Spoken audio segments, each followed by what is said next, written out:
জয়ের উল্লাস পড়ে, কিন্তু যে রেডটা মেনলি সিগনিফিকেন্ট আমার জন্য। ফেসবুক হ্যাজ বিকাম আওয়ার স্বাধীন বাংলা বেতার কেন্দ্র। অগস্ট মাস যখন শুরু হলো তখন মনে হচ্ছিল যে বাপের পতন যেভাবে হয়েছে মেয়েটাও আশা করা যায় হবে। Honestly I am getting the reflection of Facebook.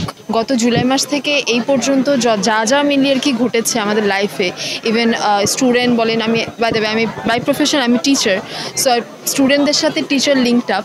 So দেখা যাচ্ছে যে স্টুডেন্টরা যেভাবে গেছে টিচাররাও কিন্তু সেইভাবেই গেছে। So I am getting more like N reflection of Facebook, because Facebook has become hour স্বাধীন বাংলা বেতার কেন্দ্র। সো সেই জন্য দেখা যাচ্ছে যা মিলি যেটা দেখা হয়তো আমার বাকি ছিল সেটাও দেখা যাচ্ছে যে এখানে দেখে ফেলছি। So it's an nostalgic feeling, একই সাথে ইমোশনাল, একই সাথে আই এম প্রাউড, একই সাথে we have achieved something. So আলহামদুলিল্লাহ আমার আসলে খুব গর্ববোধ হচ্ছে। ইভেন মানচিত্রটা দেখে তো আমার আরও গর্ববোধ হয় যে বাংলাদেশ একমাত্র যে কিনা একদম ছায়া মেরে দাঁড়িয়ে আছে, তারপর বুক ফুলিয়ে। সবচেয়ে বেশি ভালো লাগছে যে আফটার ম্যাথ যে এত স্ট্রাগল করার পর যে আমরা যেটা পেলাম ওটার জন্য বেশি খুশি আমি। কিন্তু হ্যাঁ, দুঃখটা তার থেকে বেশি, কারণ যা আমরা হারিয়েছি, যেসব যেসব বাচ্চাগুলোকে আর কি আমরা হারিয়েছি সেটা হচ্ছে সবচেয়ে বেশি দুঃখের।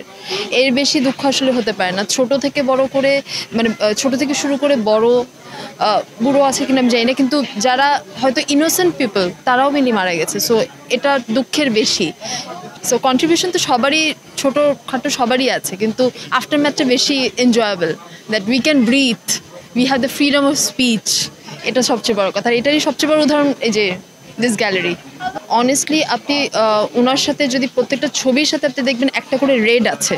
So even the background is red, you know. So এই রেডটা মিলি symbolising the blood shed that we have dropped. So মানে আমাদের মেধা যেগুলো আমরা হারিয়েছি, সো ওই ব্লাডটা মেনলি আর কি আমার চোখে সবচেয়ে বেশি ভাসছে। আর ওই যে বললাম জয়ের উল্লাস পড়ে, কিন্তু যে রেডটা মেনলি সিগনিফিকেন্ট আমার জন্য।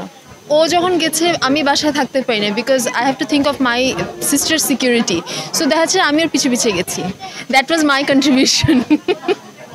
সো না, আমি গেছি ঢাকা ইউনিভার্সিটি বলেন 10 নম্বর, I live in Mirpur. So 10 নম্বর বলেন, আমার যতটুকু আমার ওখানে যে দাঁড়ানোটা এটা সবচেয়ে বড়। সো আমি আমার দিক থেকে চেষ্টা করেছি। ফেসবুক পোস্টিং বলেন, পাবলিক পোস্ট বলেন, আই হ্যাভ ডান।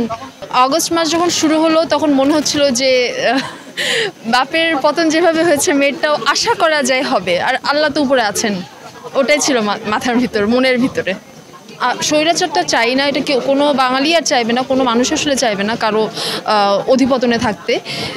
গণতান্ত্রিক চাচ্ছি, আর এর বেশি কিছু না, যে কিনা জনগণের চাহিদাটা বুঝবে, জনগণের দিকেরটা বুঝবে, দ্যাটস ইট। সংবাদ, ফিচার ও অনুষ্ঠানের জন্য ভিজিট করুন সংবাদ প্রকাশের ওয়েবসাইট এবং যুক্ত থাকুন ফেসবুক পেজ ও ইউটিউব চ্যানেলের সঙ্গে।